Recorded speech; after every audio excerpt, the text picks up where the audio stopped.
Hello everyone, welcome back to our video cast. Today, well, it's Jacob and Alex again as ever, and Oh, today we're going to be talking about uh, English culture and the intersection of Islam and Englishness, or Muslims living in England more generally. yep, that's right. Assalamu alaikum, peace be upon you. Yep, so we'll be talking, pretty much what Alex said. So I think he has some questions for me, which we're going to begin with. Yes, so Jacob has written a lot about uh, Englishness and Islam since his conversion to Islam. So I'm interested in hearing more about this from him. He's written a bit about it as well, but in particular, I suppose I just wanted to start by asking uh, when you first embraced Islam, did you were you worried about any kind of contradiction between Islam and your English heritage, or did you feel naturally that it was something which you were going to be able to reconcile? No, I was not worried. Firstly, there's an obvious point to clarify that, revelation is obviously superior as a source of authority to any culture or heritage. That has to be prioritized. If there were a contradiction, it wouldn't stop Islam from being true, or indeed for any sincere believer of any religion, that's the only logical view. But no, I wasn't worried. No, because I thought about it quite extensively, and I, sort of read on the subject, and no, it seemed to me that there were substantial ways in which Islam would actually be a force of renewal of our heritage and culture. That actually it could be in a symbiotic relationship with it. And really, having looked at the degeneration going on, and then seeing that, well, it seems to me anyway that Christianity was not offering any kind of regeneration, that would have to come from somewhere else. And Islam is the only religion in Britain right now that is vibrant, that is self-confident, and that has the kind of internal resources for a renewal. So no, I didn't see any contradiction. I suppose there are other respects in which different groups think there are contradictions, but we'll probably cover those in due course. Mm-hmm. Right. So more broadly, when obviously a big part of it is that you consider Islam to be true. That's something that is overlooked a lot, I think, and especially when people who have objections to Islam for whatever reason voice their objections. I notice one thing that they don't tend to say is, "Oh, I don't think Islam is true," because that would be a Yeah, big deal if it yeah, was. It tends to be cultural or civilizational arguments, which may well have a place, but they're probably not the most important issue when it comes to debates. Yeah. The So, modern world doesn't believe in truth. It's a suspicious meta narrative. You can't say, "Oh, well, this is true and this is not true," because truth is a very suspect idea. Yeah. so when it comes, obviously, there is one. Well, of course, when most people of an English ethnic background or cultural background think of Islam, as many people in the West of us of European heritage would do, they imagine something that's quite Eastern and Yeah. quite different to the historical situation that Europe has been in, because historically Islam has been mostly, with exceptions, but mostly confined to a separate civilizational sort of sphere. So when it comes to uh, looking at the intersection between your own European culture and Islam, how do you think this sort of, or the risks of inherent prejudice that may arise in Europe, or this kind of suspicion of something that's overtly or apparently on the face of things alien? I'm not saying that it is, but it may appear that way to many people. How do you think this is, or these sort of prejudices ought to be overcome when presenting Yeah. your way of life to people in Europe and Britain? Yeah, I mean, to some extent, it is different. You pray in Arabic. The Quran is in Arabic. That's different. But then it's not necessarily any more different than the Latin Mass, for example, which is not seen as alien in the same way. So there's that. There are genuine things, but it was kind of only through nationalism or through Protestantism, which was linked to nationalism, that religion was completely sort of nationally domesticated in Europe anyway. So Yeah, there are obviously going to be respects in which it's different. Um, so as for kind of different civilizational heritage, it depends what you take to define your civilization. I mean, if you take exclusive Christianity to define the West, then obviously there's a contradiction.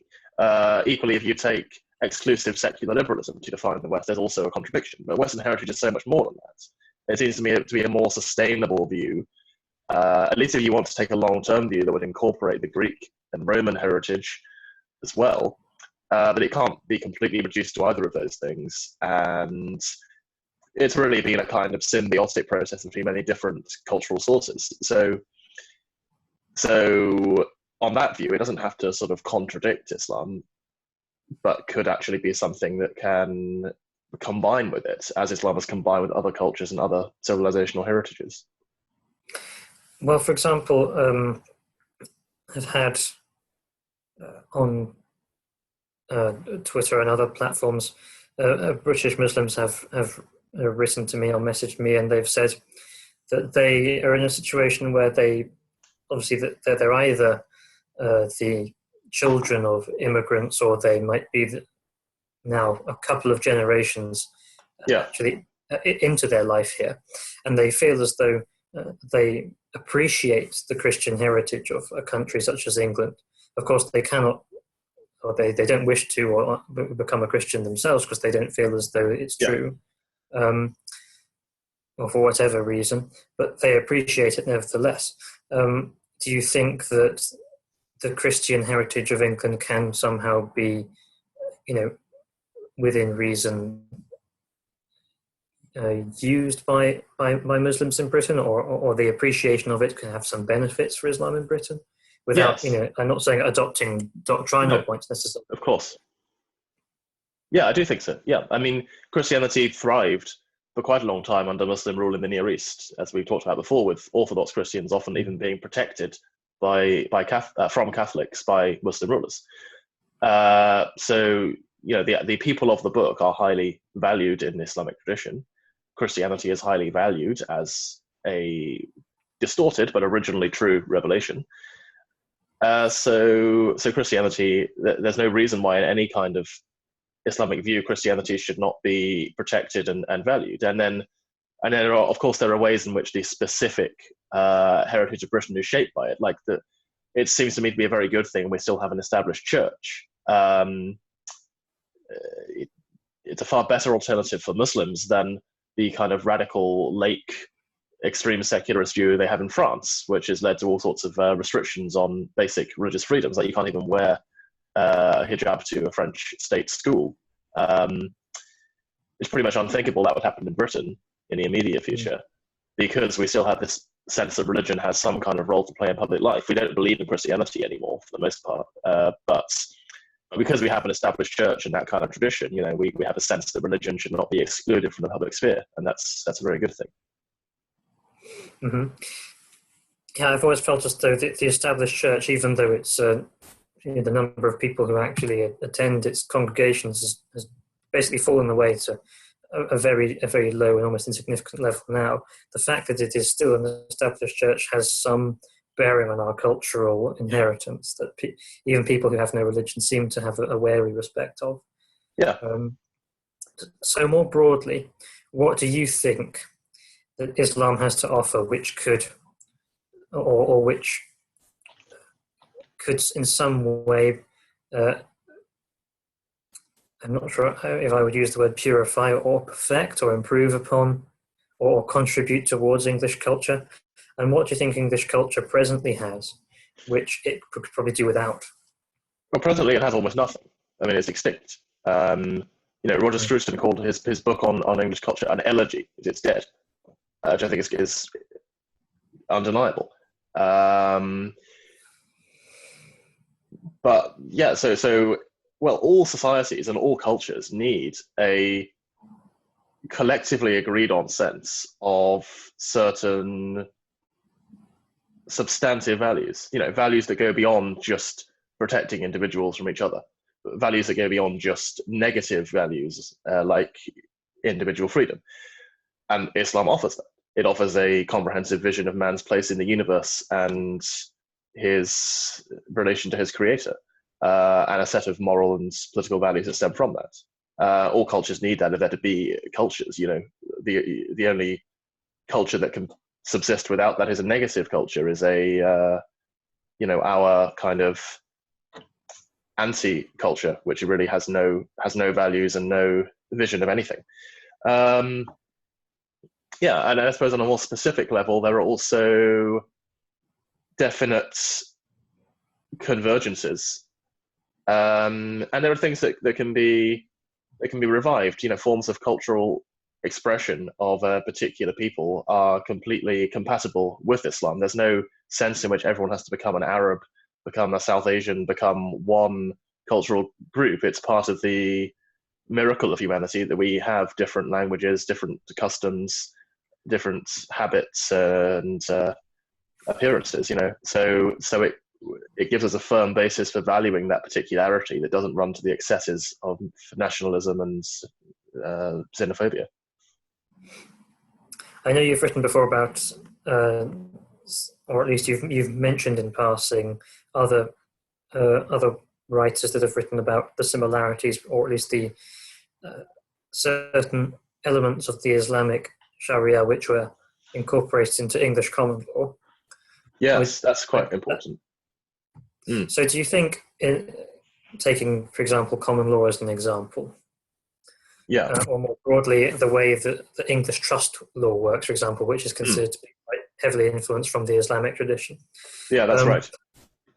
Do you think, therefore, that in the event of shifting towards a more Islamic-oriented state, it would be more a case of adjusting pre-existing constitutional settlements than completely turning everything on its head? Yes, absolutely. The common law is the best example of this. It's one of our great national achievements, and it's also probably in large part derived from Sharia, specifically from Norman-ruled Sicily through, I think it may have been Roger II of Sicily, who was supposed to have influenced Henry either the first or second in England in the 12th century, and brought over various legal precepts, which have then evolved into this distinctive system. So, and it's not just the historical genesis, it's also the fact that common law is very much convergent with the principles of Sharia. There's a brilliant book, The Impossible State by Wael Halak. I may even have talked about this before on a previous episode of this, but in any case, he discusses some of the distinctive features of the kind of Sharia legal system. So, for instance, it is supposed to be something above the state. It's not supposed to be subject to the state, but it's supposed to be a thing that holds the state to account. It's supposed to be very heavily emphasized due process, even where something of fundamental substantive importance is at stake, for example. So there's just a couple of features that are heavily emphasized in both the Sharia and the common law. They seem to both have a great deal in common, and more so with each other than arguably either does with the continental tradition with the civil law. Perhaps one maybe very topical example of the problems with that system can be seen in the case of Tariq Ramadan, who was horribly treated in prison over the last year or so after these accusations that haven't been proven and seem to have many flaws. But there are fewer safeguards of due process and the protection of an individual's right that they haven't been duly convicted of a crime in that system if the state is against that individual. So there are lots of convergences there, and there's no reason, even during the British Empire, and this is a point I think Sheikh Abdul Haq Bewley made in a book he wrote about integration of Muslims in Britain, they developed something called the Anglo-Mohammedan law. And it's not to say that the situation now is analogous to the situation during imperial rule, but the point is that showed in practice how common law was combinable with Sharia, both if you envisage preserving a secular law when Muslims are in a minority, but which allows kind of Muslims to follow Sharia precepts within that overall framework. That's achievable. And at the same time, if one envisaged Muslims ever becoming a majority in Britain, an adaptation of common law to Sharia would be a pretty organic and um, not a total overturning in any way, like you say. Hmm. So, of course, one of the biggest political objections to the existence of Muslims in Britain that one hears uh, from contemporary conservatives and nationalists and what have you is that they don't like the idea of Islamification, or they think that somehow it's not, Islam could never be compatible Yeah, with Englishness. Now, of course, this has probably got something to do with the fact that they're not thinking about Islam in the same way that, say, you do, and they're not appreciating the wider scope for yeah, accommodation that it could have. But nevertheless, aside from obviously sort of xenophobic and prejudiced responses to Islam, which generally speaking arise, I think, more out of a sense of moral panic that's whipped up in people more yeah, than anything else. I suppose some of the concerns that people who are, well, I suppose the concerns of many people who don't, is that they don't believe in God at all, and so having a sure, system which derives its law from God is problematic for them. Uh, that's not really what I'm concerned with. yeah, But people such as me, who are Christians, whilst I appreciate, and many of us appreciate, that there is this system of dhimmis in Islam which permits, which extends legal protection to Christians and Jews, and historically in Islamic societies there has been scope for Christians to have their own communities and to run their communities relatively independently. I suppose the thing that concerns people such as me is that you do see, nevertheless, in Islamic countries today, that Christians can be mistreated, and prejudice does exist towards them in some Islamic countries. yeah, Now, I suppose I would ask you how you respond to that. Is that yeah. merely just a case of these Islamic countries that they don't actually have an orthodox form of Islamic law, and that people just sort of misunderstand, or is it more a cultural issue there? It's not Yeah. really related to the religion. It's more a cultural issue. There are some which have manifestly unorthodox systems, like Saudi Arabia. The Wahhabi system is extremely unorthodox. But generally, no, it's more as a cultural thing. I mean, you may have been following this recent case of Ashia Bibi in Pakistan.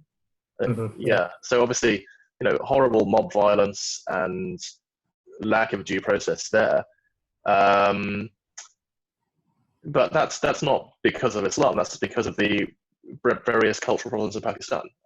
So a lot of Mm-hmm. Muslims say that these problems, these instabilities, poor government, lack of the rule of law, etc., they're there to do with colonialism. And no doubt there's some truth in that. I think there's a lot of truth in that, probably. Disrupted societies in all kinds of ways. It may also, in fact, I think it probably also is, just due to the long-term decline of the Muslim community. This is something that was remarked on by scholars before colonial rule, that there was a general decline in just piety and other virtues. That was probably another reason why Muslim countries are in a poor state. And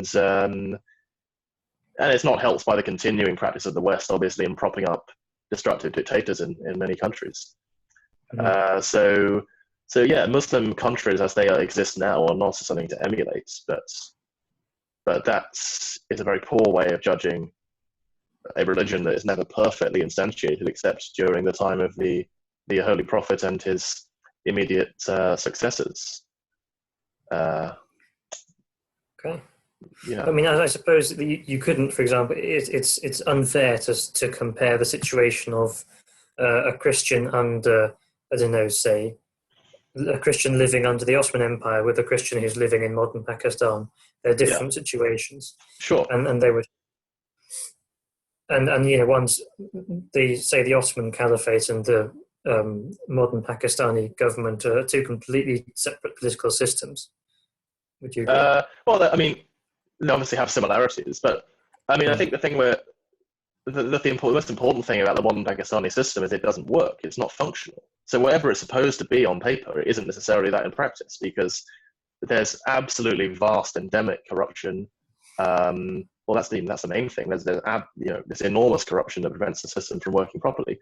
But yeah, there are all kinds of other problems with just institutions that don't work in that context at this time, which is often, even in the best case, the best possible, most charitable interpretation of Western influence is that the West imposed certain institutions that were not organically suited to those places, and that's often why they're not working. It's a kind of combination of a modern state structure with Islamic precepts, but the two are from completely different civilizational contexts, so they don't fit together well. One of the other points Wael Halak makes, which is underappreciated, is that you can't just create an Islamic state by taking a modern Westphalian nation state invented in Europe and really suited to Europe, and then just saying, well, we're going to have this state and then we're going to turn all of the secular law into someone's interpretation of Sharia. But that doesn't work, because there are a whole lot of structural features of an Islamic state that you can't replicate in that way, like the proper functioning of the ulama, of the Islamic scholars, who are supposed to hold the state authorities to account, rather than being sort of co-opted by the state, as they may often be, or just rendered irrelevant. So that's really the answer there, that these Islamic countries now are poorly functioning polities that try to combine the West with Islam in a dysfunctional way. Yeah, and you wouldn't think it was they're not good examples of, say, a model Islamic state? No, I don't think there are any good examples of that in the world now. Some are better than others. There are probably good prospects for countries like Malaysia. Maybe that's the only one that immediately comes to mind. You don't see it as there's no Islamic country you can point to and say that's a model we should follow. No, definitely not. Right. Okay. Even if they were really well-functioning countries, it's not supposed to function in exactly the same way in every context, because the culture is different. You have to take that into account. Okay, so this seems like a good opportunity for us to move on to English culture, or Englishness more broadly. Yeah. Of course, England is a distinct nation or country, a constituent country of the United Kingdom more broadly, although it's generally considered to be, on account of it being the largest and probably most influential country of the United Kingdom, it's kind of become synonymous with the United Kingdom as a whole in some places. I mean, it's certainly true, for example, that if you take something like lowland Scottish culture, it is just a kind of a separate, separately developed entity of an older form of English culture, for example. So England is, by all accounts, its own kind of unique entity itself. And as you've mentioned before, a sense of a distinct and meaningful English culture, at least, has gradually declined over the years, and we've reached a stage now where arguably there isn't really any English culture at all. It's kind of been subsumed within this sort of globalist monocultural type of culture, which is indistinguishable from most other Western European nations. So why do you think that came about? You mean, why did English culture disappear? Yeah, or perhaps more importantly, when was there a particular sort of flashpoint, do you think, where things got particularly worse, or was it just a gradual process that it just kind of slipped away?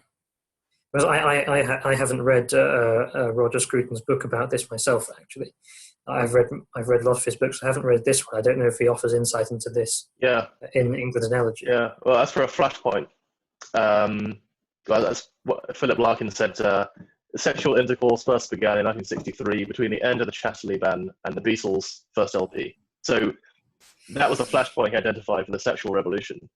Mm-hmm. Really, that was a flashpoint for a cultural revolution generally, an enormous cultural revolution. Because you look at statistics like, say,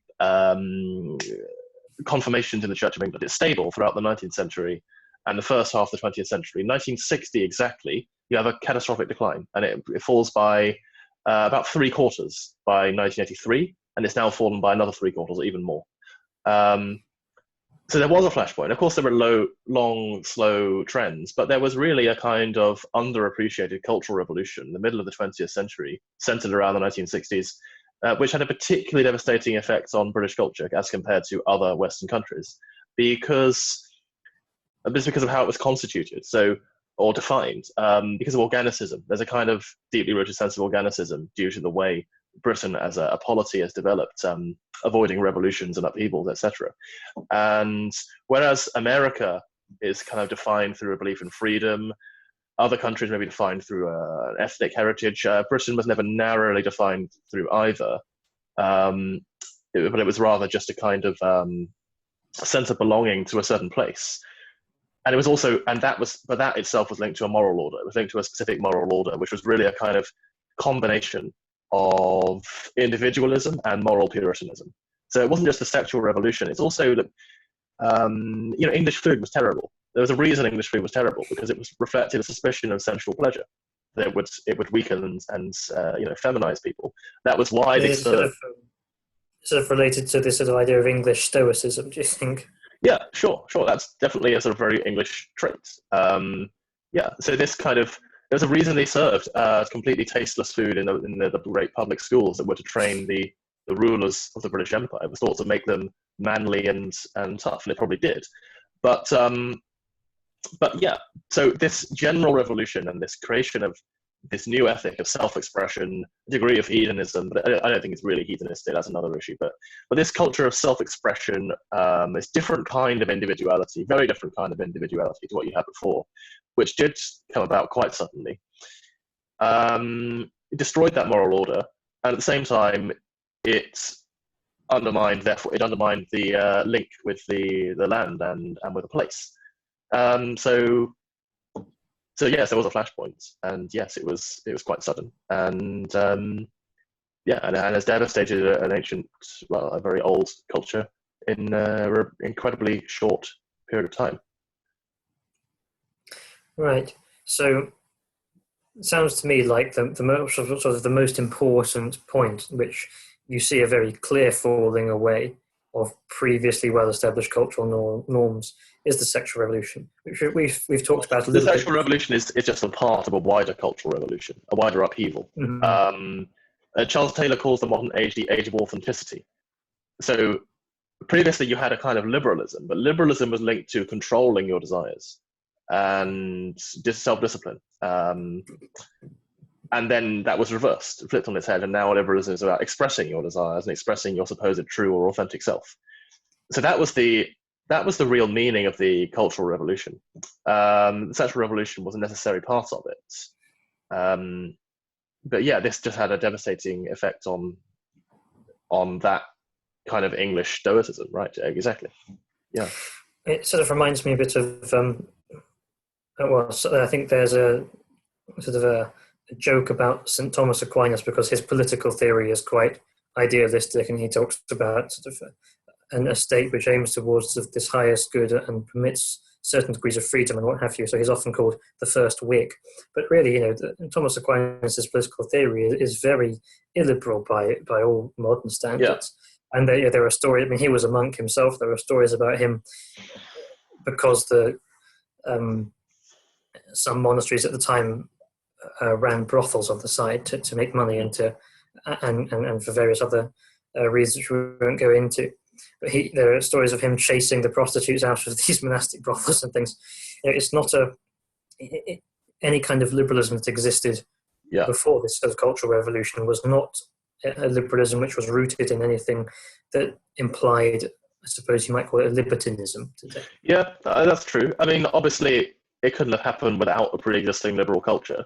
But generally, we underestimate how big the difference is. Like John Stuart Mill has talked about constantly. His great rival at the time was I think it was J.F. Stevens, and he has an alternative theory, a kind of riposte to Mill's on liberty, where he says, well, actually, if you're consistently utilitarian and want to promote happiness, then you shouldn't be obsessed with valuing liberty above everything else. It's just one of many competing goods, and it should be valued against other, weighed up against other things like tradition and family stability. So we kind of read the present into the past and think that think that the early Enlightenment invented something that we've recognized as a liberal culture today, but I don't think it did at all. Do you think the Second World War has a big role to play in this? I mean, I've always sort of thought that one of the influences upon this sort of intellectual idea, for example, that we've touched on, that there exists no such thing as truth, that it's truth or truth claims are things to be suspicious of. Do you think, or it struck me that this has some relation, at least, with Nazism and the fear of an ideology like this ever taking hold again? Do you think that's part of the hostility? Probably, yeah, probably. I don't know how big a part. Yeah, I think it's probably true that. Yeah, I mean, possibly maybe the fall of the Soviet Union was equally, if not more, significant in that respect. That it discredited the last great meta-narrative, of communism, of Marxism. Yeah, the Second World War played some part. I don't know. It may be overestimated. I mean, there's no sort of there seems to be little evidence of that really triggering a cultural shift, which was delayed for 15 or 20 years afterwards. But I'm sure it certainly plays some part in it. Yeah. Well, I suppose, I mean, if you look at something like the First World War, which was just as, if not more destructive, at least for the nations that were involved in it. I mean, the Second World War arguably involved more nations, but the first one certainly devastated much of the population of Europe. It didn't have the same cultural effect. Sure, there were consequences that in the cultures of Europe following it, but in terms of the overarching value system that upheld the polities of Europe, the only real loser was Germany. And in countries like Britain, for example, the same value system remained relatively similar. I mean, I know there were changes such as women getting the vote that came in after, but that had been floated around in the political scene before the war, and the war just kind of suspended the debate. So, I mean, wars do shake the confidence of nations, but perhaps especially when considering that Britain had such a large global empire at the time, which was never decolonialized until after the Second World War. Perhaps that's something that we should focus on, this idea that, well, do you think that the decolonization process also took away that sense of British exceptionalism and self-confidence that existed before? Yeah, I think the First World War was quite important because, I mean, in Britain, what it seems to have done was just shattered how self-confident you could be in the older values. Charles Taylor calls it the British synthesis, which is a kind of elision of Christianity, freedom, and moral self-discipline, and patriotism. And it weakened that, but it didn't have the same mass effects. Yeah, it just sort of undermined the foundations. But that's so decolonization is interesting because that was really one of the it's an aspect of the Cultural Revolution that is maybe slightly harder to make sense of. Obviously, in America especially, it was tied to protests against racial discrimination there, which maybe was a kind of domestic form of colonialism, or at least it was based on many of the same beliefs. So, yes, the whole change in racial attitudes that was linked to does seem to have played a part in it as well, because it maybe broke down the last sort of way of believing that in human distinctiveness. So once we could no longer divide humans meaningfully by religion, we could divide them by race. So racialism is quite a modern, Darwinism is paradigmatically modern, and that was the basis of much 19th and early 20th century racial ideology. So the collapse of that may have been a very important part of the Cultural Revolution because it allowed true globalism, true cosmopolitanism to become dominant. Right. So do you think that, for example, in the course of the decolonization of the British Empire, let's just take that example since we're talking about Englishness. On the one hand, the empire left behind in the countries that it had previously colonized a certain legacy, which has its benefits and has its disadvantages. Do you think that, and of course, one of the most interesting things is that I think it was Churchill pointed out that there were more Muslims in the British Empire as a whole than there were Christians, or something like that. What was that? Or that was formative in his. Yes. Well, there's a quote by decision to Lloyd. approve. There was a quote by Lloyd George, I think, during the First World War. He called the British Empire the greatest Muslim power. Maybe that's what you were thinking of? That might be it. I know certainly it was Churchill that approved the construction of the East London Mosque, or it was under his premiership or something, Okay. because it was thought that there were certainly enough Muslims living in the whole of the British Empire that it would be justified that the capital of this empire should have a mosque. Right. And so there seems to be a historical relationship between Muslim countries and Britain, which has been, it's been at times respectful and at times problematic, which maybe is what makes Muslims who come to Britain feel a little uncomfortable. Yeah. I mean, the colonial legacy is very difficult to negotiate and still causes a lot of bitterness in many parts of the world. I mean, I don't know. I think it's probably something impossible to evaluate really objectively. How good or evil was it? Not least because one would need to know a lot about all empires in history. You know, obviously crimes were committed, exploitation occurs, right? In some cases, terrible crimes, yeah. But how should we judge that historically? It depends on, a huge kind of evaluation of other empires and appreciating their context and what they did or what they did not do. And yeah, that's very difficult. And also, I mean, I know you've been quite critical of the modern academic attempt at creating colonialism studies or study. What's the problem with that approach, besides from the fact that maybe it's just simply because it's rooted in liberalism, perhaps? That's part of it. Yeah, I mean, post-colonialists think that they are opposing some kind of colonial project by deconstructing Western values, but this whole deconstruction is just a new turn in Western values. So, I mean, it's a false notion. They think they're outside of a system. They're not truly outside of it. I mean, there are problems with some of the sort of simplistic anti-colonialist arguments that and views that creates. Like one thing in Britain is we are a nation of immigrants. You hear, which is just statistically and factually just false. It's simply false, and they don't even, there's just no. You can't seriously have that discussion. You can't talk about that issue. I know they quote they cite, for example, the Huguenots, which was maybe a few hundred thousand people who came at one point in history. Yeah, exactly, and over a couple of hundred years. Yeah. But I suppose in terms of colonialism as a whole, I don't think I'm sufficiently neutral to make any sort of judgment of that, if that's what you were asking. But both being British and a Muslim, I'm biased in all kinds of complex ways. I don't know. Yeah. And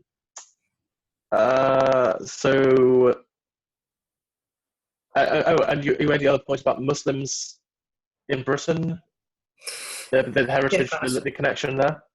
I suppose when it comes to Muslims living in Britain at the moment, one of the big fears that is cited, which may have some legitimacy, is this idea that they feel reluctant to assimilate.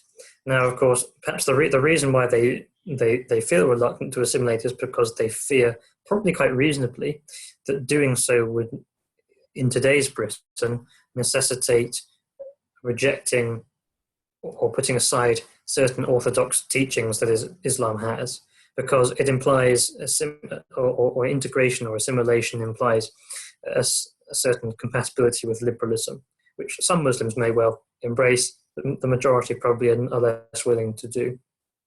So, what is genuine integration of Muslim immigrants into Britain, and what do you think? How do you think it can be achieved? Well, integration should really be a social and cultural process. I mean, there are aspects of social integration which one can't really object to. Speaking English, it's impossible to object to an expectation that Muslims in Britain should speak English. Um, Mm-hmm. in fact, it's a very good thing for Muslims if they're going to in any way, if we're going to in any way advocate for our faith in Britain, we should speak the language people here speak. Um, and then there are, and then the cultural aspect is, well, it's very much impossible when you don't have a culture to integrate into. So Mm. that really has to begin with some kind of archaeology, some kind of rediscovery of something more authentic than what exists now. A lot of work by Sheikh Abdul Hakim Murad or Timothy Winter is interesting here. Like, he's written collections of British Muslim songs by setting Islamic, setting Islamic devotional words to old English, Scottish, or Welsh or Irish tunes, which are no longer heard, but would have been heard actually not so long ago through their collection into the Anglican hymn books. But so that's an interesting and promising example of this kind of archaeology. Yeah, so that's really what it has to come from. You can't integrate into a culture that doesn't exist. And if integration means becoming part of the monoculture, that must be resisted. Yeah, I see. So again, it's basically to do with this problem of England not having a culture at all. Well, that's one of the problems. There's also the fact Yeah. that, as you say, integration often just means become like us, become as degenerate as we are. Yeah, it seems to me that when Muslim or families which come from traditionally Muslim countries move to Britain, the original or the first generation of immigrants are pretty traditional Muslims, but then their children become something else, or they perhaps even become slightly disconnected from the religion that they've come from, even because on the one hand they're sort of very culturally and religiously confused, because on the one hand they come from a family which is much more nuclear really than most Western families today, and which is much more religious and much more traditional in many senses. But on the other hand, they're being exposed to a culture which seems to view all these things as negative. Mm-hmm. That seems to create a kind of different sort of generation of people. Yeah, there's also a very positive aspect to this, which is that for almost the first time in history, you have an extremely large proportion of people who could not, who are Muslims and who could never have the option of taking Islam for granted, who could never just blindly follow the religion of their forefathers, because they had to consciously reflect on it, being in an environment which, while tolerating it, was also so radically opposed to it. This is very new. It's to do with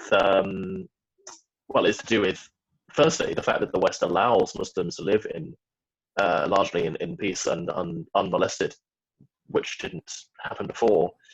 But it's also just to do with the speed of modern migration and the scale of these flows taking place in such a short time, and in such a disruptive way.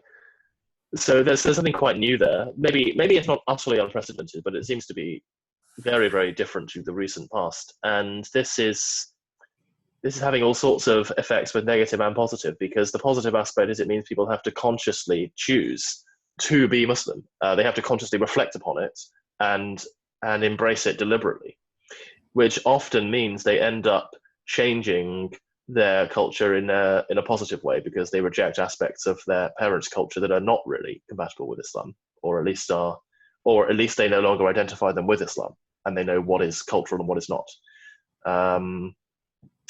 But then, as you say, it also just, of course, does create this alienation and unrootedness that is troubling. But that's probably more a symptom of our cultural problems or our social problems rather than their problems, or at least that's an influence upon them.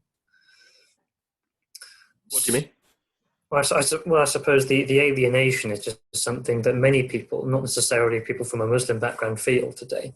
It's Yeah, not a problem that's unique to this particular social group. yeah, It's a wider problem that comes from us lacking values altogether. I think. yeah. I suppose that's right. I think people in the West are not that culture, at least are often not consciously alienated. If you never really believed in truth, it's hard to be alienated from something you never had. There's more or less a sort of general sense of anomie, a sense of rootlessness and lack of direction and purpose. There's no center to the life of a modern Westerner. Whereas for a Muslim, there is that center, and yet there's also this sense of dislocation because you're almost trapped between two different cultures, and you can't wholly identify with either. Yeah.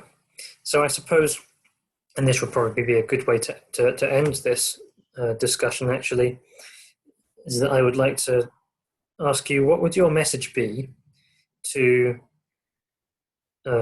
Muslims who have come to Britain and wish to make it, or wish to find a comfortable home here? And also, what would your message be to the people who are concerned about the effects of Islam in Britain? And how would you assuage their fears, I suppose? It's two very good questions. Well, um,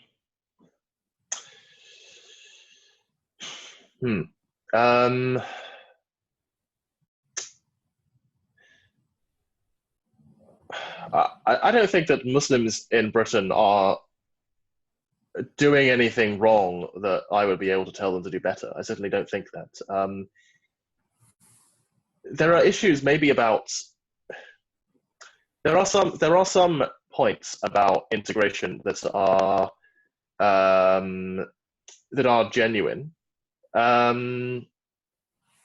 So I think really the best summary of this that I've come across that takes into account both sides is actually the book I referred to earlier, it's not really a book, it's more of a pamphlet by Sheikh Abdul Haq Bewley, who is a scholar who's also a British convert. But yeah, he says that on the one hand, the hostility towards Muslims, or felt hostility that exists in British society, is a reason for a lack of positive integration. And on the other hand, there are also cultural practices that limit it. So those two things have to both change. And the example he gives is of the habit among male Muslims of Pakistani or Bangladeshi heritage of marrying women from back home rather than women who've also grown up in Britain, which vastly prevents integration in all kinds of ways, because it means you kind of renew your link with the with the original homeland. It means Britain doesn't become your home, at least not fully. So his suggestion was that there should be some kind of financial incentive for minority communities in general, but not just for Muslims, but for people in general, to marry people from Britain, which probably seems reasonable and a good idea. Now, as to the second part of your question, people in Britain, well, what I hope is just that people will start to reflect on what I think most people feel, which is a kind of emptiness and lack of direction, and that they will come to seek some kind of greater truth. It's not a fanciful view anymore to think that the next religious revival in Britain will be Islamic, and that there will be some kind of large-scale conversion if and when such a revival occurs. That's not in any way far-fetched, and it's something that obviously I very much hope for. But